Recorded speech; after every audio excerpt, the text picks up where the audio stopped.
Good morning, everybody, and very warm welcome to our Vaisala Women in Tech virtual breakfast event. My name is Nina Eklund, and I will be moderating this session here today.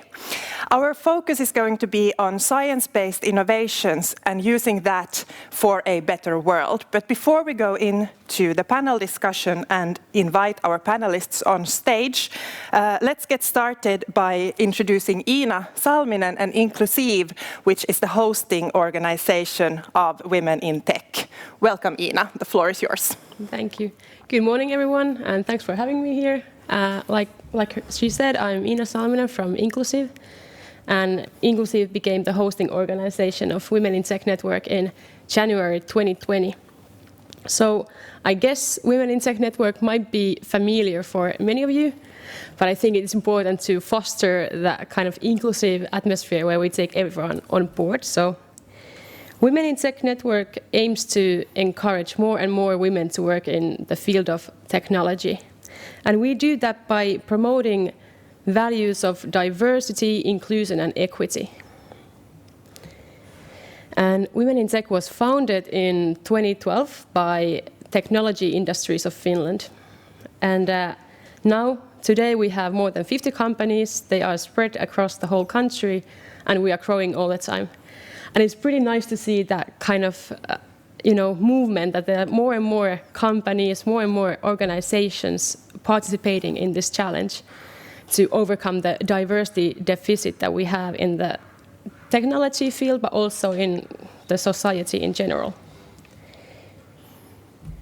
And we have few main goals in our actions. We want to offer these kind of inspiring events, as we are here today, to share knowledge, to give insights on future of business, future of technology, but also to offer places for networking. Before these have been, physical events. Now they are this kind of virtual. It has been also awesome to see how well these work when they are virtual. So I'm really excited about this one as well. And like I said before, we have three main themes. They are diversity and inclusion and equity, and we also want to provide information about those topics. And we want to raise discussion about these topics in Finland. Although the conversation has already been started, I think it's important to dig a bit deeper to actually get to the root of the problem, to be able to solve it. And one of our main goals is also to offer diverse role models, because we believe that by offering diverse role models, the future workforce will also eventually become more diverse. And that's also why we started this kind of blog series just yesterday, so please visit our media. We are showcasing different kind of role models from technology. So, and if you have anyone in mind, please let us know, ping us on social media or email us. We are always happy to hear more new role models. And to be able to do all this, we are collaborating with many different kind of actors on the field of technology, networks, businesses, organizations, projects, you name it. We are pretty open with this. And like I said, we have two kind of events that we organize, these breakfast dates, and also Women in Tech Forum, which is a biannual event. It's organized also this year. It was also organized last year, so I think we're forgetting the biannual thing now, but it's in October. It's not really a public information yet, so it's all for you here. And these Women in Tech breakfasts, they have been organized since 2016, and they are organized once or twice or 3 times a month, and in Helsinki or in other cities of Finland, and now virtually. And like I said before, Women in Tech Network became part of Inclusive in January 2020, and that's where I'm from also, Inclusive. And Inclusive is a community, a non-profit community advancing diversity and inclusion in working life. So we really share the same kind of values with Women in Tech Network, so the collaboration is really meaningful. And we believe that many companies and organizations would actually like to advance these topics of diversity and inclusion, but they lack the knowledge and best practices And that's where we jump in. We want to deliver these best practices and knowledge. So if you want to know more about Inclusive or Women in Tech Network, please ping me or email me. And enjoy the rest of the breakfast date. And thanks for having me again. Thank you, Ina. It's a pleasure to have you here, and it's great to have also all of the people who are now joining online here today. So with those words, thank you for introducing Women in Tech and Inclusive. Now it's time for us to invite our panelists on stage. So while you do this very smooth and quick change, I can at the same time go through a few things about the practicalities. We have booked more or less an hour. We're going to have a discussion. We decided to skip the slides because you've seen a lot of slides and virtual Zoom meetings and Teams during the past Corona months. So we're going to do this as a panel discussion. I have a script with me here. I have some very good questions for our great team, but you should also now be seeing on your screens, in addition to this video window, you should be seeing a chat window where you can add your comments and questions. And the more you ask, the more we will also take those questions into the panel discussion or latest during the Q&A. So please be active. We're here for you, and we want to make this an interactive session which gives you as much food for thought as possible. The focus for today is science-based innovations as the key to solving great challenges of today. We're going to talk about why it's so important to have accurate and reliable data and making informed decisions based on that. We want to fight things like fake news, fictitious facts, and make sure that whenever we make decisions, we make them based on scientific facts. With those words to begin, let's have an introduction to our speakers. Very warm welcome to our virtual studio. Here today we have Anni Karttunen. Anni is a meteorologist. That's a difficult word. You just guess how many times I've practiced that this morning. Anni works at Vaisala, working to minimize the impact of extreme weather in developing countries. Then we have Liisa Åström, who is heading our R&D and product management in the industrial measurements area, and our president and CEO, Kjell Forsén. Welcome. Thank you. So, Kjell, for those who don't know Vaisala yet, can you start with a short elevator pitch of what company this is? Well, thank you, Nina. That's my favorite question. Good morning, everyone.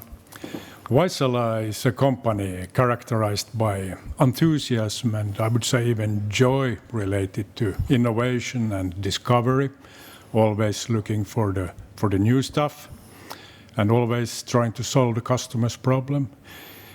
We are characterized by a very high level of engagement and motivation, good spirits in the company. I think stemming partly from the fact that we have a very high level of sense of purpose in the company, and we'll get back to that theme a bit later.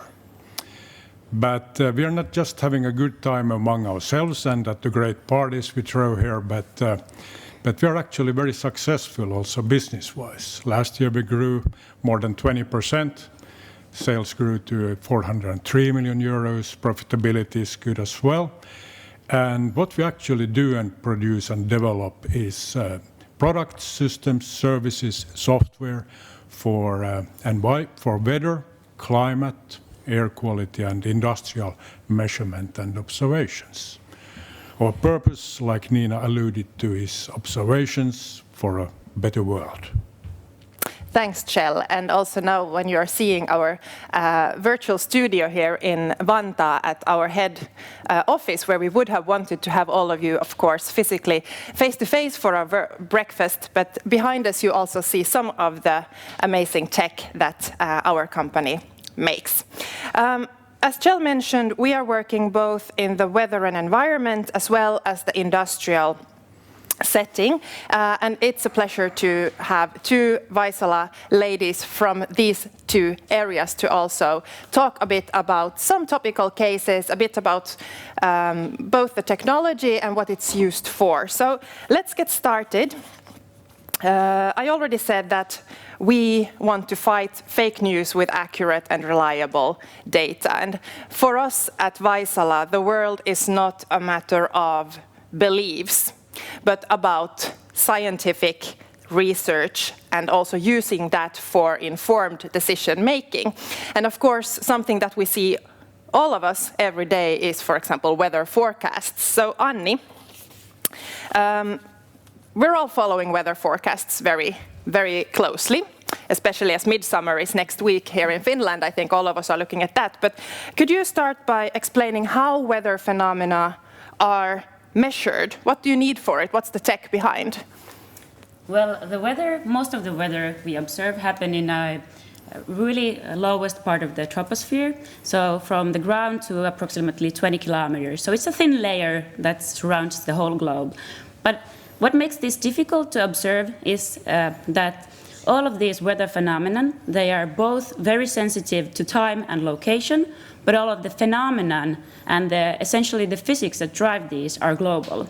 So we have to measure globally. We have to measure it also in the vertical profile to understand all of this in the circumstances in the environment. And because there is a lot of different kind of weather events and climate events also, so we need to have a lot of different methods and technologies to do this kind of comprehensive measuring of the whole environment. So for instance, we have the radio soundings.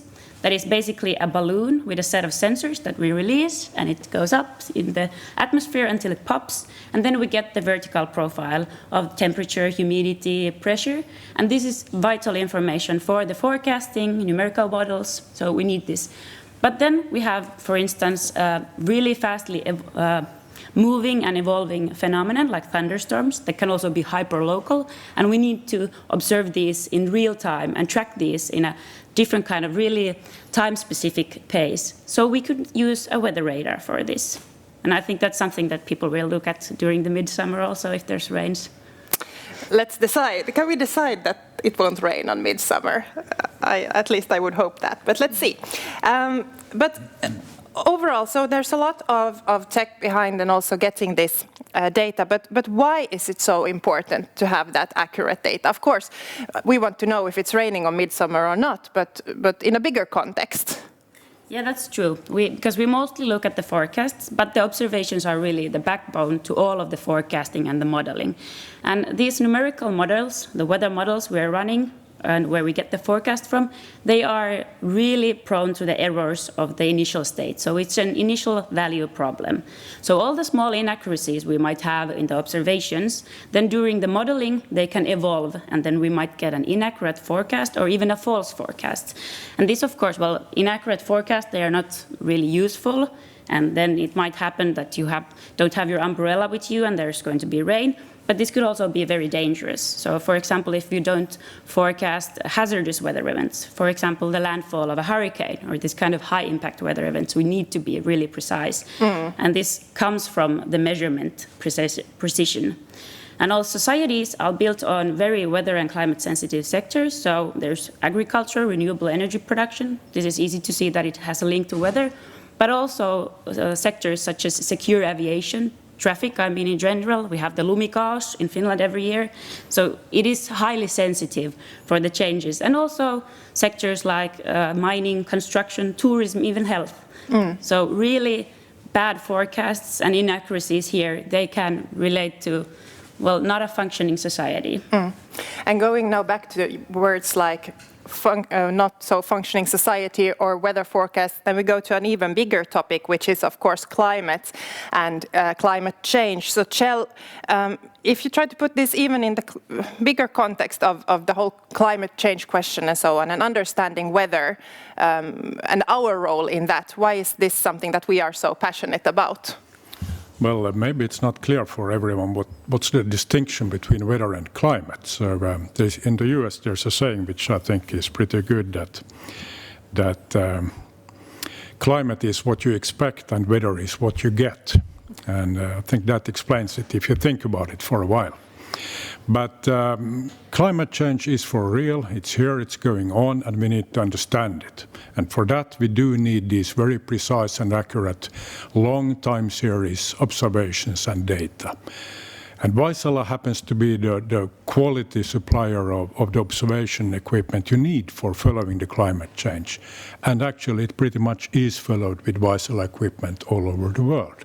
There's a so-called GCOS, Global Climate Observation System, very much using Vaisala equipment. And that helps scientists to understand climate change and see how it is progressing. And it's not something that's new for us. Our company was founded in 1936 and has been following weather phenomena all since that and developing technology to make those observations for a better world. In addition to the weather and environmental side, we're also very active on industrial measurements. It's an important part of our business. So, Liisa, can you help us understand what kind of things we can measure in the industrial context? Yes, the fundamental is really the same as Anni described for weather observations. Reliable data gives industries the opportunity to make smart decisions. And what generally all industries are kind of aiming for is improved efficiency, good quality, minimized energy consumption. And all of these things relate back to being able to control process environments, being able to control manufacturing processes themselves, conditions there, and quite typical parameters to monitor would be, for example, humidity, temperature, carbon dioxide content, liquid concentration, and here's where we have products for the industrial market. I think that's a pretty impressive list, if I may say. Can you also give a concrete example of this? Because I know that you have a very fresh pandemic story that you could also tell our people online. Yes, quite topical application today is really in the pharmaceutical industry. As we know, everybody is developing a vaccine against COVID-19. And these vaccines, they're developed in controlled environments, basically chambers that are called incubators. And these incubators, they try to simulate the human body. So you have 37-degree temperature, you have high humidity, you have high carbon dioxide content. And then a vaccine can be developed in a way that it's safe, and the effects and the functionality in a human body would be well simulated. And our carbon dioxide and humidity devices are used in these incubators all around the world now for this vaccine development. That's quite cool, I must say. Another quite topical application related to the COVID-19 is biodecontamination and using hydrogen peroxide gas for that. Can you also share this example? Yes, vaporized hydrogen peroxide is really used as a biodecontaminant, which means that it's an effective microbe killer agent, meaning it kills viruses, but then the substance has many good sides. It's, for example, very environmentally friendly, so it's well usable in sterilization applications. And this is used now today for sterilizing anything basically from hospital rooms to ambulances to public spaces. And we have a product for hydrogen peroxide concentration measurement, and with that one you can reliably detect that there is enough vaporized hydrogen peroxide in a space and that the biodecontamination process has been taking place as planned. Thanks, Liisa. And if we now combine the weather, environment and industrial side, we come to the core of Vaisala, which is very much around accurate, reliable measurements, and for that we need to, of course, have a high focus on science, R&D and innovation. So, Kjell, could you share a little bit, how, if talking about innovation, science and Vaisala, how would you tell this story? Boy, that's a good one also. So I failed to say that the first customer Vaisala ever had was back in 1936 when the company was founded, was MIT, a lab which then was developing weather forecasting techniques.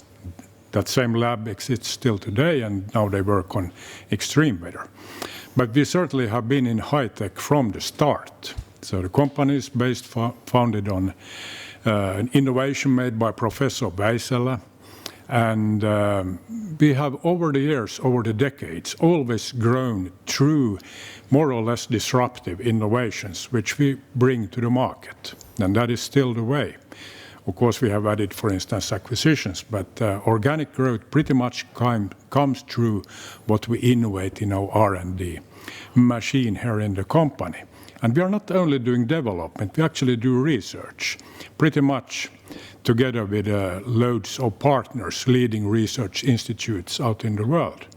Today, and we are constantly recruiting, but today we have 430 people in R&D, and out of those 60 are in research, and both are growing numbers.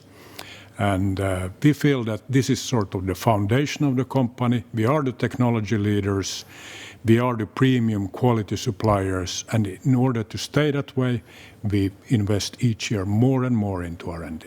How much is that percentage-wise of our net sales?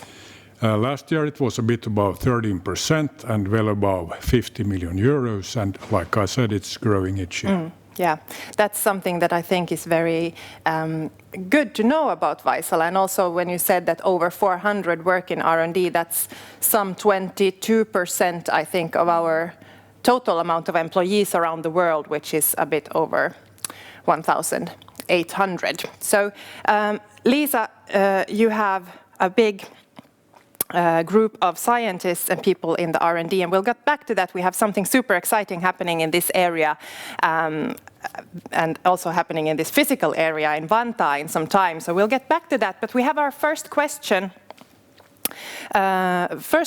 here as well, around something says machine learning product developers are hungry for large data sets compiled over the long term. Does Vaisala compile data centrally and package the data sets as products themselves? To some extent we do. We don't have access to all the data that our customers are producing with our equipment, but for that data that we have access to, we do gather it, and especially then for road weather, meaning real road traffic, but also aviation. We do collect data, treat it, and turn it into decision support systems and services. That's a good example of how we treat data and how we go up in the value chain.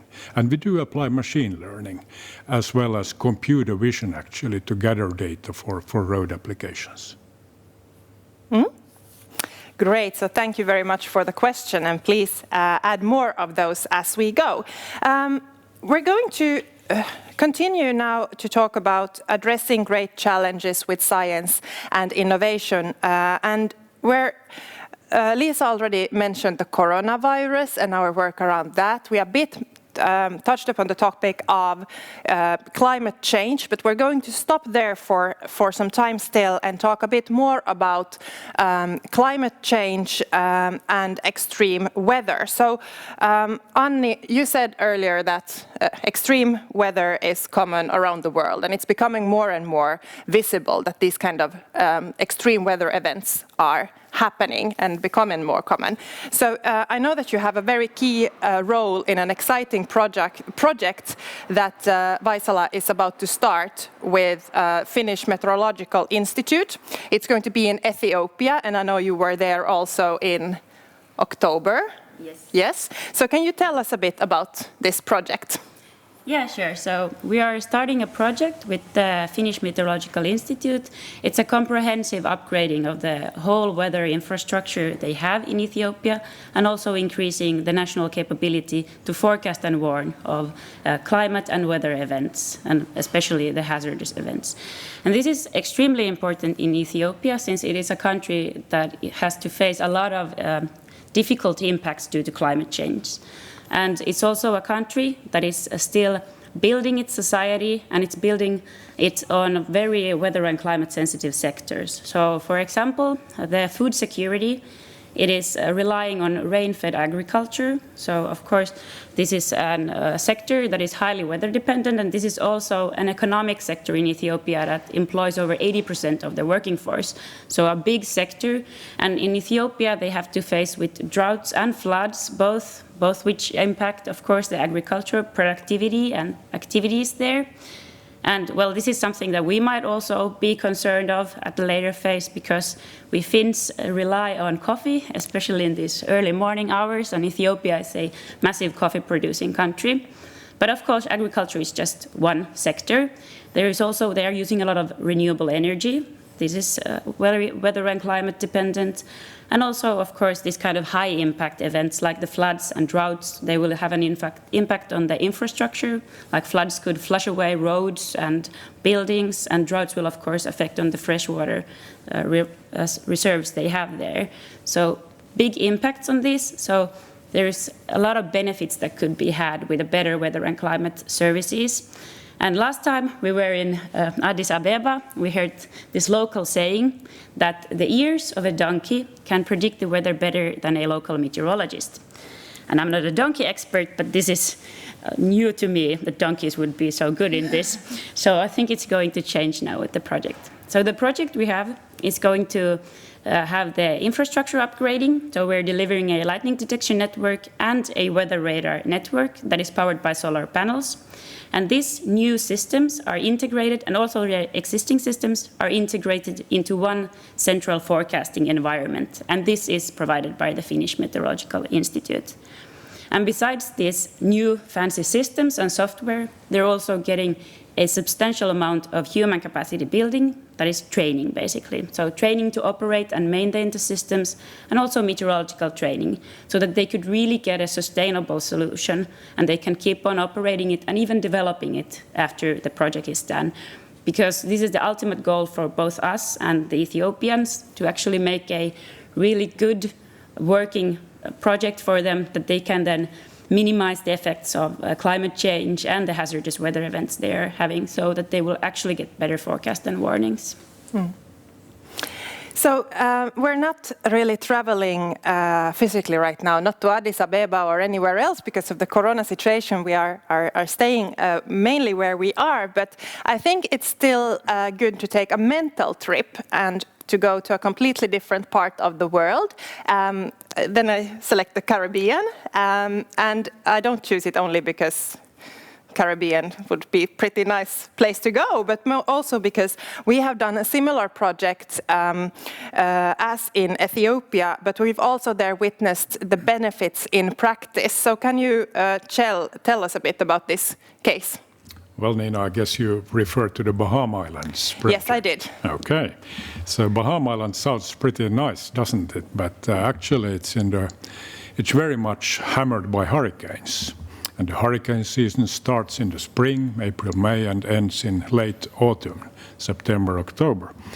And almost annually, Bahama is actually touched by hurricanes. And back in 2016, Hurricane Matthew passed right over Bahama Islands. And miraculously, no human lives were lost then, but loads, hundreds of millions of material damage happened. And Vaisala was very quickly there to repair and restore the airport equipment so that the tourism could get going, because that's what Bahama is relying on. Without the tourism, they have nothing. So they then quickly decided that they would order a nationwide weather observation network from Vaisala, so that next time they would be hit by a hurricane, they would themselves have the capacity and ability to see what is coming and provide timely warnings for the people to get out of the way. And now when Dorian, which I'm sure all of you remember, hit Bahama Islands last year, and they had this network in operation, so they could provide the timely warnings, and that most certainly saved loads of lives in Bahamas. And the network worked amazingly well. On the news, you probably actually seen Vaisala equipment, though you were not aware of it at the time. But I vividly remember a picture where from northern Bahama, where the hurricane stopped actually and painfully hammered northern Bahamas for long, where all trees are gone and roofs are gone from buildings, but there's a tower and a giant golf ball on it. That's the Vaisala weather radar, which kept on measuring all through the hurricane passed over. The eye of the hurricane passed over the weather radar, and it never stopped working. And so it saved lives, but it also provides loads of information for the science and research around hurricanes so that we can predict them even better going forward. And I previously touched upon the subject of purpose and meaningfulness in the company. I think this is a pretty good example why it's meaningful what we do. And I think when we also think about Vaisala as a company, something that is good to understand is that we are actually fully global, and we actually have tech on even 2 planets. We'll get back to that also in a bit later on. But let's go back to Ethiopia, because there's a question here from Outi. It's a question to Anni. How does, and of course anybody can answer, but how does Vaisala operate in these different locations? Are the projects delivered centrally, or do we have local project teams or offices in different countries? Well, this depends, of course, on the country. We have offices around, but typically it is a team we have from here that is supervising installations and this kind of works, but also we have typically a local partner that is involved in the building and construction of the infrastructure. If I may add a bit there, one very important partner we have in these kind of projects Anni is working with, meaning nationwide weather infrastructure to developing countries, is the Finnish Foreign Ministry. So before we get the deals, usually it takes years and years of hard work locally, being that Addis Ababa or some other capital in Africa or Asia. And there the local embassies typically come into the picture strongly. And speaking of the globalness, I forgot to mention that we actually have 98% of sales somewhere else than in Finland. And you can find our products in all countries on the planet. That's quite amazing. And still, if we think about the Vaisala people, 60% more or less of our employees currently are based in Finland, and almost all of them here in Vantaa. We have a digital team in Espoo, in Keilalahti as well, but still we have the majority of our people here at the Vantaa campus. And then, of course, around the world with our customers and out in the projects. But if we still stay on the topic of climate change, but look at it not from the weather perspective, but from the industrial side. So, Liisa, we also impact climate change in your area of the industrial measurements. Can you tell us about this? Yes, that's right, Nina. So while it's absolutely crucial to protect lives and protect societies from the consequences of climate change, it's really also very important to fight it at its origin, right? So industrial manufacturing being one of the contributors to climate change, that's where sustainability actions are really needed.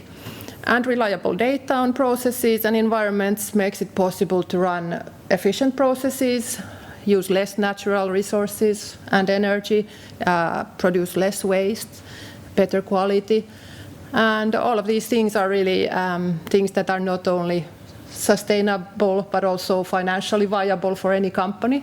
So I think it's kind of comforting to think that there's not necessarily a huge conflict between planet and industrial economies, that there are actually the same drivers that drive us towards a better society in the future. You also, Liisa, have a very good example that's related to climate change and circular economy. It's also a pretty fresh innovation that Vaisala has come out with during the past, was it last year? Last year. Yes, yeah. Can you tell us about this? One really interesting application within the circular economy is definitely biogas production. Because biogas is this huge promise to mankind that we can turn our waste into value, waste into energy.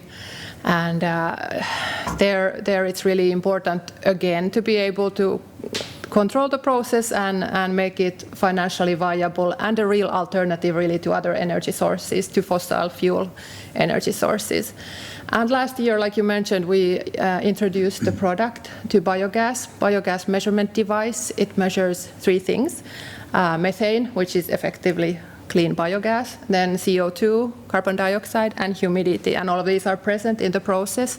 And with an inline measurement, you can kind of keep your process in control. And we're looking forward to this industry growing for sure in the future.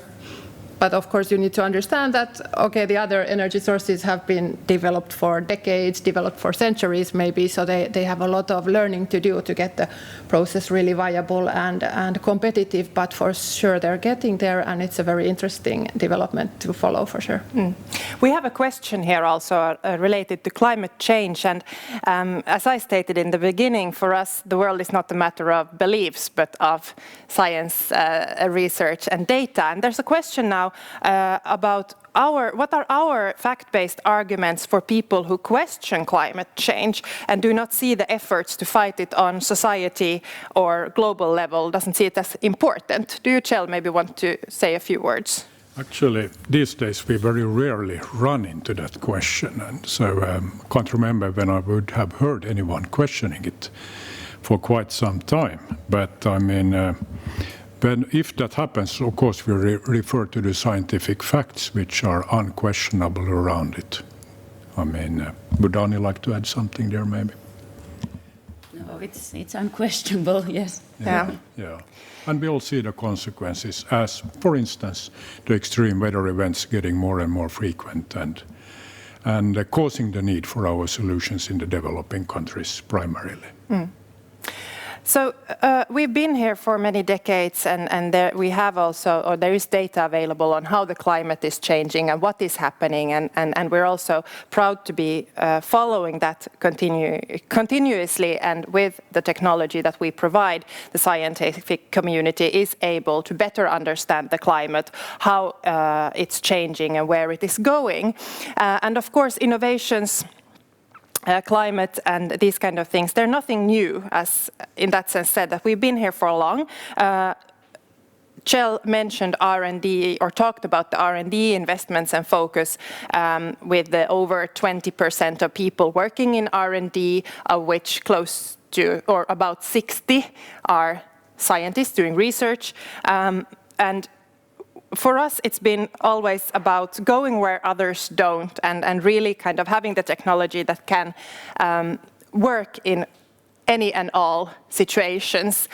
We've heard now about Ethiopia, we've heard about Bahamas, we've heard about COVID-19, but let's go even a bit more away from planet Earth to another very exciting place, which is, of course, space.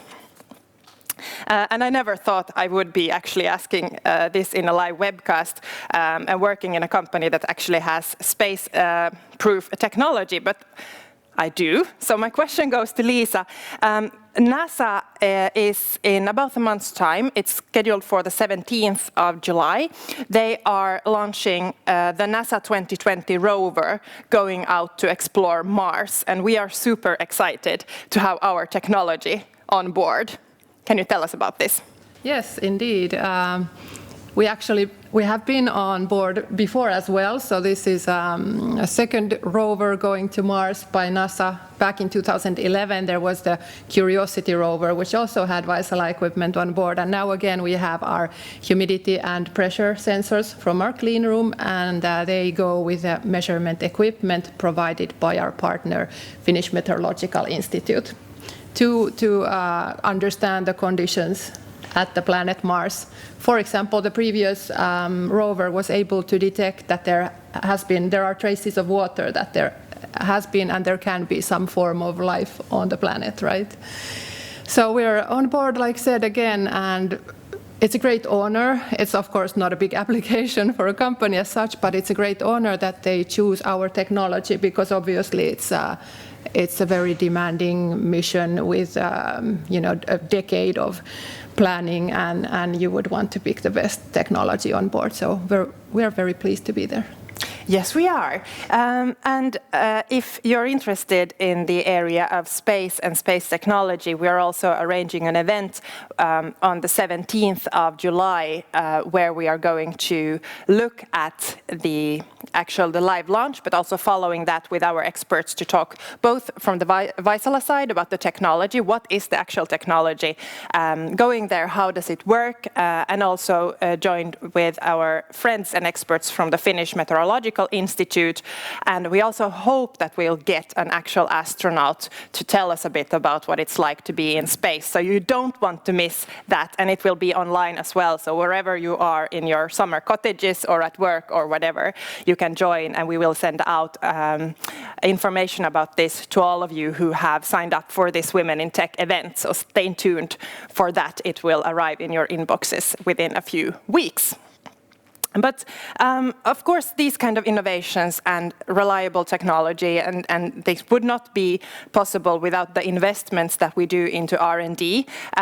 And we talked about this now a bit, but I promise that we'll get back to Vantaa later in this session. That's now. We are building currently a new R&D and innovation center here in next to our head office in Vantaanlaakso. Can you tell us about this? Well, like I said earlier on, we are constantly recruiting when it comes to R&D. 430 of us, and the great majority of those here in Finland, actually. And we are a bit running out of space here. Plus, we also enter into new measurement parameters, especially Liisa here is starting to measure more and more, well, new substances, and we need new laboratories for that. So it will be several new laboratories with the latest equipment in there, and we can do amazing testing space. But it's not the traditional kind of R&D building where you just have the labs, but it's very much a social space as well. And we have really invested in and do whatever we can to make it a good place to work. And as I'm sure you all know, innovation is sort of favored by cross-pollination, by different cultures and sectors meeting. And that is definitely going to happen in this building. And I think we have some material on social media around it. I think you should check it. It's a marvelous, unique building in Finland. It's ready early next year. Yeah. So Liisa, from your perspective in R&D, what makes this exciting or unique or something that you get excited about? Yes, we are very excited to get to work there. We're very much looking forward to the new building. We have had great support to really make it work for our teams, and people have been able to contribute to the planning. So with good practices of research and development, we've tried to be user-centric and really think about what are the needs of the users, meaning our own people who work there, what are the lab needs, like Kjell said, what kind of spaces would project teams think work best for them. So this has been kind of a driving principle to really think about the users. Maybe another driving principle really in that space, on top of that you mentioned the community spaces. One more thing maybe to mention is the flexibility of time, because in R&D projects start and they have an end, and at some point you may add people and then you get new projects and new needs. So buildings by definition are kind of a little bit too stiff to that type of work. That's kind of the best thing in R&D, is that it's constantly changing, but it places some demands on space, because then you need to be able to move on and change it as you go, and projects change. So we've really put effort into thinking that how could we make it a flexible space that works for us also in the long run. So.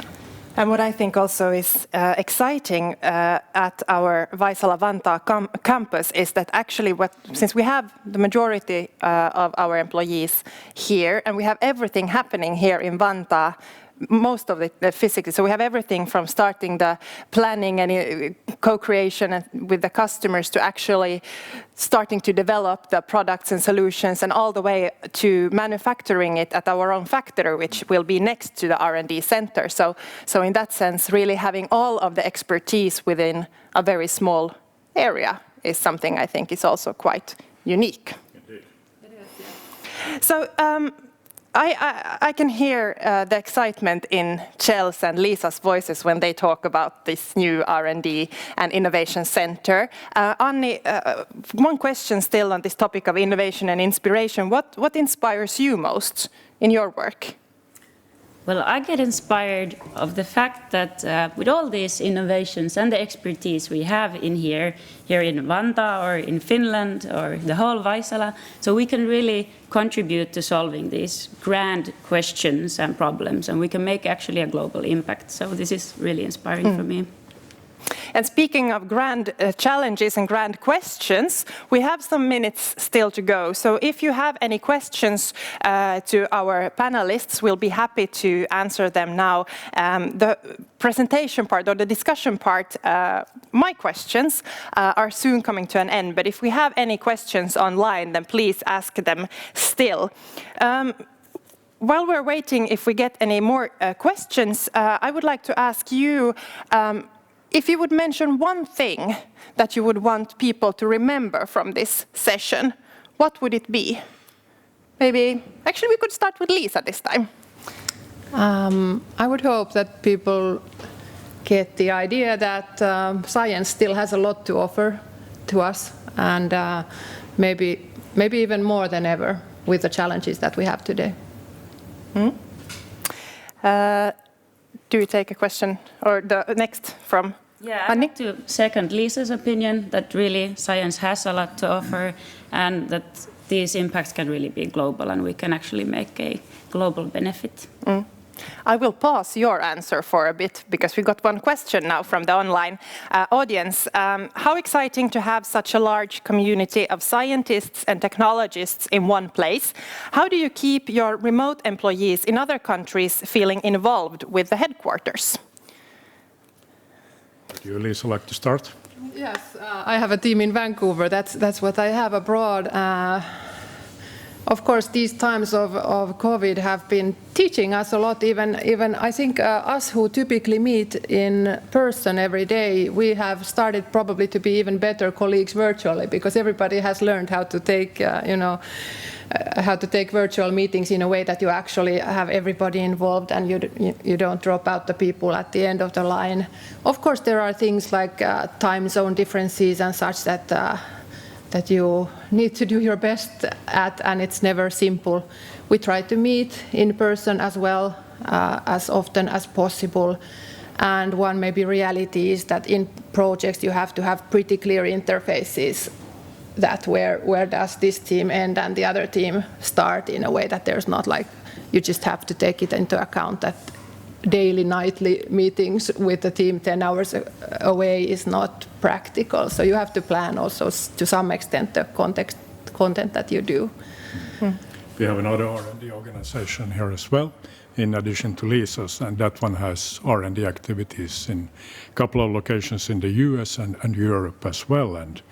And I'm not in R&D myself, but I've been sort of listening in to these meetings. They have global meetings every once in a while. And I guess we learned over the decades how to work in this sort of all over the globe. And because the feeling is so good in these meetings general that you don't necessarily lack the physical presence of the others. And now I think also as an outcome of COVID-19, it's probable that there will be less of these physical meetings going forward and less of the traveling and more of these remote meetings. One thing that supports here is that we have people typically stay in the company for quite a long time. So we have long careers in the company. People like the company, like to stay. And then, when you get to know the people for years, then a physical presence is less important than with a new team. Yeah. But then one aspect related to this is that these days, when we develop something new, typically we involve customers very early on. And of course, we then need to stay close in touch with the customers or R&D partners as well. So that's part of the grand network. In general, we work in a very networked way, and then it's a global network. You have the research institutes, most of them in the US, but some in Europe, and of course Finland as well. But customers, the lead customers we work with for product development can be anywhere. That's our mode of operation, really. Yeah. So another question that we have here is about the R&D experts. What kind of academic and business backgrounds do R&D experts have? Or Vaisala people overall, but let's on R&D side. Yeah, maybe to start from Vaisala people overall, I believe 60% have an academic degree, so but from many fields. Going to R&D, we have people with quite miscellaneous backgrounds because we do hardware, we do software testing, so anything, documentation, project management, product management. So there are people who have studied quite widely technology or sciences, from the very kind of deep applied sciences, maybe physics and chemistry, to really things like software or pretty much anything, very widely. Yeah. And then we have lots of also meteorologists who are also now, because of course that's an important part as well to understand. Not only the technique, but actually also how it's been used. We get more questions. There's also questions about the career path. So you said that people stay here for long. How do we see this overall? We try to make career paths in different ways that also in a technology company, it's important that you can grow, for example, as a scientist and as a substance knowledgeable person. So you can come, for example, start as a junior scientist, be a research scientist, senior scientist, and finally a principal scientist. So we have career paths that don't necessarily involve being a manager of some team or changing to a different department, because that's also great to have, but that's not the only way to advance or the only way to grow in a technology company. So we try to look at that from different angles, I guess. And also we have a very good trainee program, and if I don't remember wrong, we actually have somebody here now in our panel discussion who started here as a trainee. Yes, a giant leaper, as they call him here. So that was how I got to the company, and I liked it so much that I've stayed here now several years. We're happy to have you. Let's see, there's a few questions about women, getting more women and girls into technology. We get a lot of good questions here. I'm trying to get them all in. How could we promote and encourage more girls and women to get into the science and technology? But there's also a question about what's the percentage of women as employees at Vaisala? So any thoughts on this? First of all, the percentage of women is around 30. If I remember correctly. I think it's around there. On the management team, there's 7 of us and 3 of them are ladies. Yes. So any thoughts on getting women into science and technology? What got you into technology back in the days? And is there something there that we could, how do we get more women into this? That's so long ago, but I have 2 teenage daughters, so I try to reflect from there. But really, I guess it would be, like the problem, I suppose, is that many girls don't think about the opportunities in technology. And if you just see more and get to learn more what are the actual types of work you could end up doing, I think that would already be like solve half the problem. And I must say, I think it is improving, because when we have more and more young people come to the organization, also in our R&D team, like more commonly we get a balance between women and men. So I think it is going to a better direction already in the next generation, for sure. I think we have good role models here in Vaisala. You, Liisa, you're one of the good role models here, of course. But then, for instance, we do have 2 factories here in Finland as well, and heads of factories, both of them are women. That's a bit rare, and I think they need a bit more attention. And if I may add also an answer to this, I think that there's a lot of discussion about working in fields and areas where you can make an impact, and it's a lot about work for a purpose. And I think that if we are able to tell the stories and show what you actually can do when you work in technology, if you are concerned about how our climate is changing or any kind of big phenomena, if you want to understand that and make an impact on a more sustainable world, then you should go to the areas of technology. And one more point that's good to lift with related to women at Vaisala and also equality and fairness is, of course, that in Finland currently we are very proud to say that women at Vaisala actually currently earn a little more than men. So we are completely on a equal pay for ladies and gentlemen, and actually ladies take, I think it's like 0.008% more, a bit more still. So, but still we don't see a gender pay gap in our company, and I think that's something to be very proud of. Let's see, we have a few minutes left, and I will see if I can pick one of the questions still here. Well, there's one actually about data. I'll take the whole question.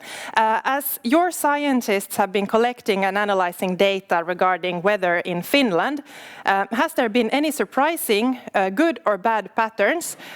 Some joke that Finland will soon be warm enough to grow grapes for wine, but then the question is that any important findings from the data? Maybe it's good also to clarify what's our role here and what the meteorologists and scientists do. Who want to take? I think that question would perhaps have been more appropriate for the Finnish Meteorological Institute to answer. So we don't really do things like that. When it comes to data use and weather data use, then we do that for other purposes. The decision support systems, for instance, I was referring to. Isn't that so, Anni? Yes, yes. And in Finland we have a very, very experienced and professional meteorological agency, so they handle the data collection and the analysis of the data in Finland for the weather events. So it is the Finnish Meteorological Institute who can answer to this question. Great. I think we are running out of time. I promised to get back, Kjell, to you now with the final thought that you would want people to remember from this session. What would you like I think we had some 250 persons online. So what do you want them to remember? Well, if I would have answered that question while I was a student in the 80s in Otaniemi, I would have said it's the high-tech marvel and amazing things we can do. Nothing seems to be really stopping us from great advancements here. But today I would answer that it's really the purpose and the meaningfulness. And personally I feel that by working here I really can do something meaningful with my life. I think that's an excellent way to end. And when you said that nothing is impossible, as we mentioned before, not even sky is the limit for us, but we are now going to space in a month or so. So if you're excited about that, about career opportunities at Vaisala, or the other stories that we told related to climate and coronavirus and so on, let's continue the discussion on social media. Please follow us on LinkedIn or Twitter. We'll be happy to continue the discussion together with you. So a big thank you to all of our panelists here, to Inclusive and Iina Salminen, who was also here, and then of course also to our Vaisala organizing team, Niina Alaluopa and Minna Koivumäki. Big thanks to those as well, and of course all of you online. We've been very happy to host this session and have all of you here, and wish you an amazing summer. Thank you. Thank you.